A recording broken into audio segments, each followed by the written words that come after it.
Are your kitchen and bathroom way overdue for a remodel?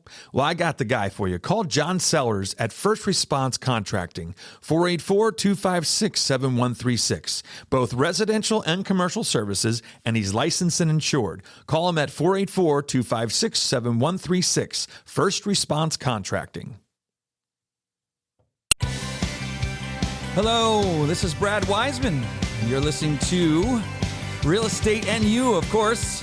I took a little vacation and I'm back and I'm having fun because I got a really cool guest that is going to be here. It's here right now in front of me. Her name is Amy Bloom Coleman. She is the owner of Spun Design, and they do home staging and home design. So without any delay, I want to say hello to Amy. How are you doing? Hi there, Brad. How are you? I'm doing great. You know, I got your name through just Facebook.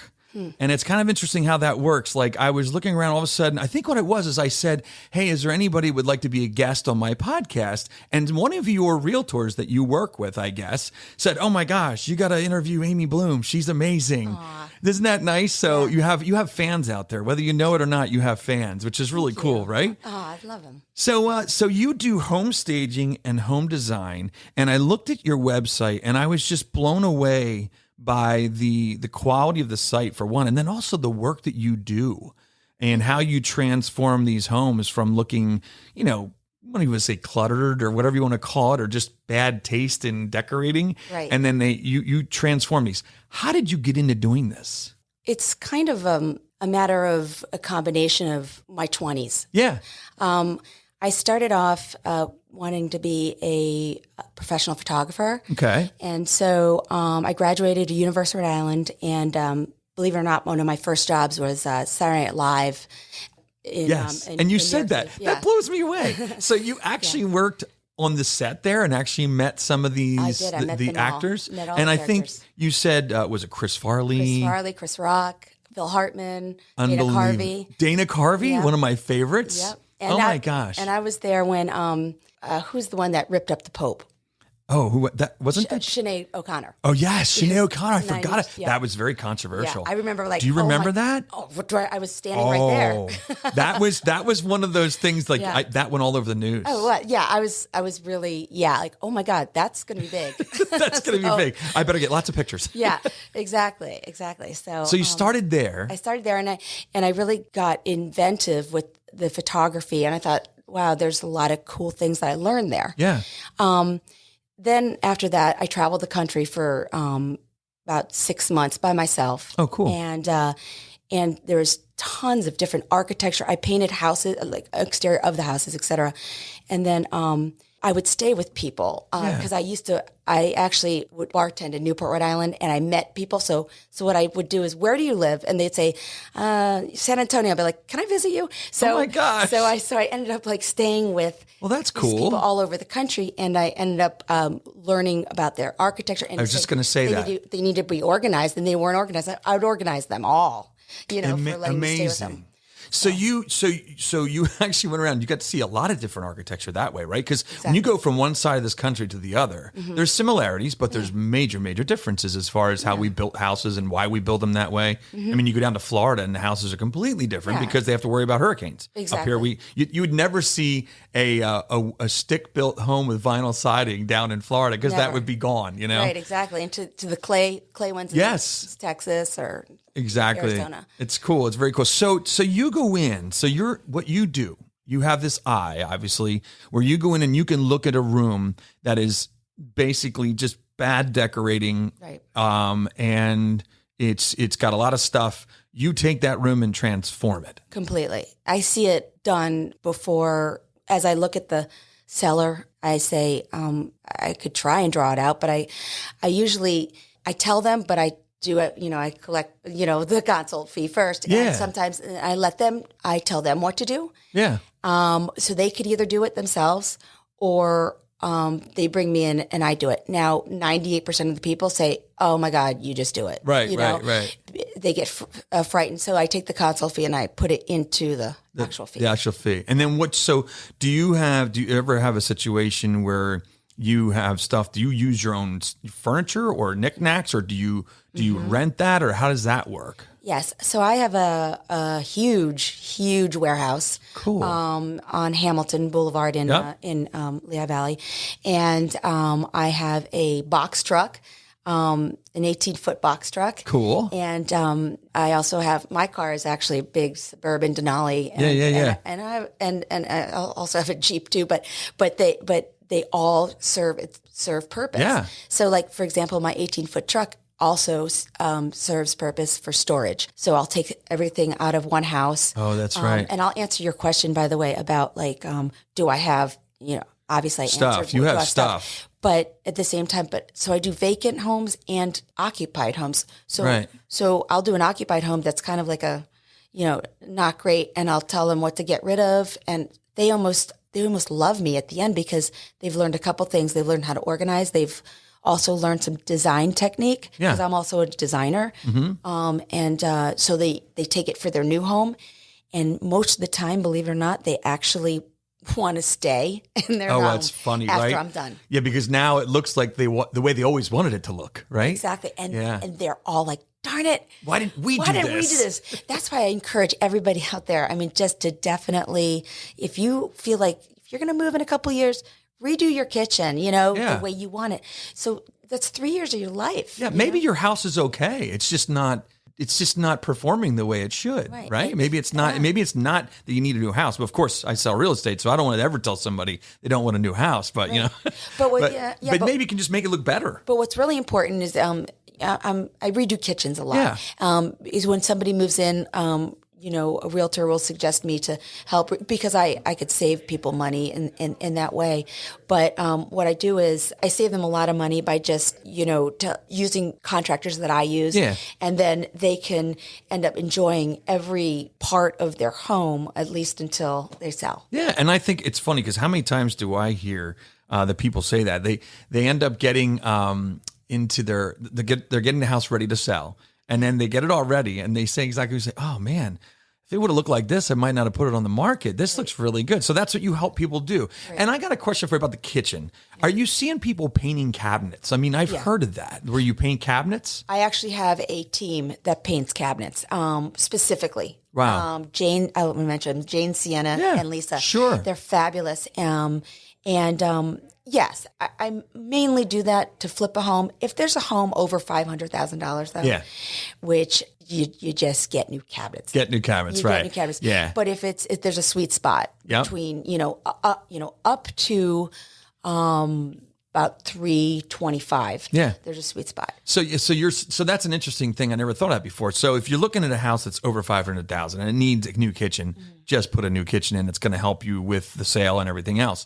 But when you're when you get down in, like you said, 300,000 or $250,000, paint the darn. If it's a light oak cabinet, paint it. Right? Exactly. Especially only if it's real wood. Yeah. Mostly it's real wood. But yeah, I mean, what happens is if it's over 500. A buyer will just go in and be like, these are painted cabinets. Why don't you change it? Right. I could afford, so. Interesting. Very interesting. So tell me about, you said you do home design, like you're designing. Would you actually help somebody actually design a new kitchen? Yeah. So I'm glad you brought that up actually. I'm redoing somebody's kitchen as we speak, and I just spoke to them right before. Oh, cool. Came up, and people have their dining room. You know how the layout would be, like the dining room, and then the front sitting room, and then nobody sits in that sitting room in the front, and and the only time you're in your dining room is maybe once a year, Thanksgiving, Christmas, maybe twice. Yeah, but chances are you're invited somewhere else. Yeah. So how often are you in there? Not much. It's a catch-all. Yeah. So what I've done is, and you're in your kitchen 30 times a day. Yeah. Okay. That's where we spend all our time. Your dining room, maybe once a year. Yeah. And your kitchen 30 times a day. Yeah. So, and that's something not just doesn't you. make sense here. Right. That's not just you. So I'm blowing out the wall. Okay. And we're creating a big, beautiful kitchen with a big, Nice. beautiful island. And this is all stuff that not just the interior designer in me, but when I, want people for resale. Yeah. Everything I do is for resale in case, you never know what's going to happen. That's good. Something can happen and you have to move immediately. Life changes in a second. I mean, nobody thought COVID was going to come around, and that changed a lot of people's worlds, everybody's world. I shouldn't say a lot of people, everybody. Sure. And it's interesting that you say that. I think it's very important. And I tell my clients this in my real estate business. Don't ever do something unless you think you're going to stay there forever, which nobody ever knows if they're going to. Don't do things that will ruin the value because it becomes too personal. Right. And then for that to match somebody else's taste, it gets really tough. But I call the kitchens are gathering areas. That's really what they are. Everybody wants to be in the kitchen. How many times you have people over and you're like, all right, let's get out of the kitchen. We're going to go to the family room. Where does everybody end up? Back in the kitchen. And that's because that's where the food is most of the time. Right. And it's usually where the drinks are too, unless you have a bar, of course. Actually, let's keep on the kitchen thing because I just did for an investor because I do a home staging for about 20, 25 investors and they're fabulous. They listen to everything I say and they end up getting top dollar. Yeah. I mean, people are scratching at the, to get first bid on it because they do great work, first of all, but then I go in and do my thing. But this last investor in Hellertown, actually, they had a living room and they had a kitchen. And he had said his specialty is obviously creating the home. And he did a great job. But not, he said, can you just try and fit 4 stools in that kitchen around that island? Fit 4. Really, it only could fit 2. Oh, geez. But he wanted me to fit 4. You need to get small stools. Right. So I said, no, I won't do that. I'll put 2 stools and I'll find somewhere in that small little living area to put a dining table. And I did. And well, the thing is, I said, because nobody wants to buy a home for the rest of their life and stare at the stove. No, absolutely. They're not going to sit in the kitchen and eat for the rest of their lives and have their guests eat in their kitchen. No. So he was like, oh, right, yeah. So no, that's cool. Well, you thought outside the box. Yeah. And you also you think realistically how we live. Right. I think sometimes when investors do stuff, they do things to make it fit. Right. Or to do different things. And I think what happens with a designer or a stager or everything that you do is kind of, and you're an organizer too. You said you like to organize. You said, so I think all those things together are what makes you good at what you do, really. And we were talking about before we even started recording was the photography thing is interesting for me because I always look at photography as when you look through a lens, a photographer, you usually will say, okay, do this, do that. And you might have to move your chin a certain way. And you're sitting there, why would I move my chin away? It's not natural. But then when you see the picture, it looks good because you don't see how it looks through the lens. So I think that's what you do. You have this mind that sees the picture and then you just create it. What you want, right? Exactly. And I have trouble because sometimes friends don't want to have me over sometimes.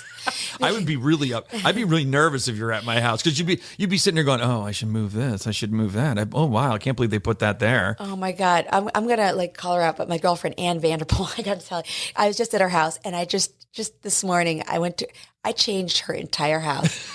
And I said, I'll be back after this podcast. I'm going to finish it up. So you actually go in and just start moving stuff that you just the way you wanted it. And she loved it. Oh, that's great. I was free at the moment. She was like, oh, You're a good friend to have. You're a good friend. The only thing is I would end up coming back to the room and be like, where the heck did I put that couch? I don't understand where, it's not so good that way. So is there anything else you want to tell about, because we're going to have to wrap this up. Is there anything else you want to talk about? Like that you say, you know what? In your mind, you're like, okay, this is what I do and I really love doing this. But, is there anything else you want to leave us with? Yeah, I'm going to leave you with this. And, okay. Especially with COVID that just happened. Yes. Go through your stuff. You hear it all the time. Go through your stuff. What you don't want. But this is what you need to do. You need to ask your kids, hey, Josh, do you want this? And if they say no, then get rid of it. Then just get rid of it because it's going to remain as junk in your house. Yep. And then when something happens to you, they're just going to toss it out. Yep. So right now, give it to somebody that is going to appreciate it. Got it. That's a good one. And, that's probably, if hoarders would have that information, I think that would work. But you're right. That won't work. There's so many times you see that where you have stuff that's left over from the kids or whatever. Right. But that's a good thing. You just say, Do you want this? Is that what you said? Do you want this? Just ask the kids. And if they say, Mom, I really just don't want that. I have that's no it. interest. You know, and you can Donate it. Try and give see it to somebody. Give it to somebody. Well, if it's really valuable and you think that they really would want it, that's one thing. You could say, listen, you don't appreciate it now. You don't appreciate it later. But the chances are small. Yeah. On that. Very cool. Well, I want to thank you for coming in here today. Oh, good. Thank you for having what a me. great conversation. Thank you, and Brad. man, that went really quick, didn't it? It went fast. It goes really fast. Yeah. So this is Amy Bloom Coleman from Spun Design. And like I said, thank you for coming out, sharing your information. Hopefully we'll have you come back sometime look forward to it. and keep updating us on what's going on in the design world and staging world, right? Please do. Thank Maybe you, Brad. talk about some more Saturday Night Live stuff. So. Yeah. All right, so there you have it. That was Amy Bloom Coleman from Spun Design doing all kinds of staging and home design stuff, which is what a great conversation. So definitely look her up. She's on Facebook. She's on the internet at spundesign.com, right? Okay. Oh, okay. So Spun Design. That was it, right? Yeah. And Instagram also, and on Facebook and everywhere else. So she's just doing a fantastic job. So we will see you soon.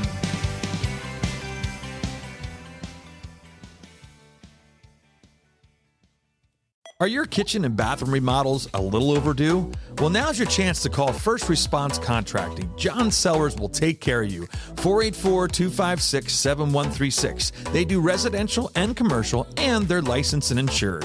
Give them a call at 484-256-7136.